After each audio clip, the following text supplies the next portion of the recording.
86 নম্বর প্রশ্ন।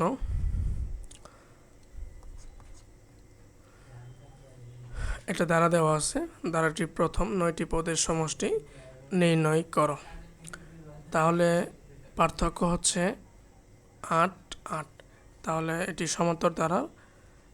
ধারাটির প্রথম পদে ইকুয়াল 8 এবং সাধারণ অন্তর 24 মাইনাস 16 ইকুয়াল 16 মাইনাস 8 ইকুয়াল হলো 8 এবং প্রথম 9টি, তাহলে n ইকুয়াল 9 দেওয়া আছে। বলছো ধারাটির প্রথম 9টি পদের সমষ্টি নির্ণয় করতে হবে। অতএব ধারাটির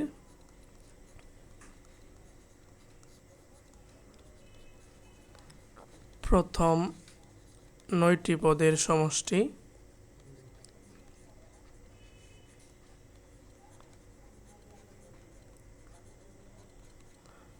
equal n divided by 2 2a plus n minus 1 into d। 9 divided by 2 8 2 16 plus 9 থেকে একবার দিলে হচ্ছে 8 8 8 64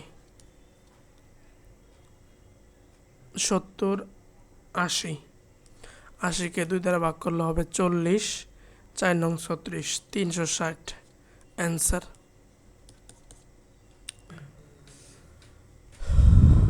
থ্যাংক ইউ এভরিওয়ান।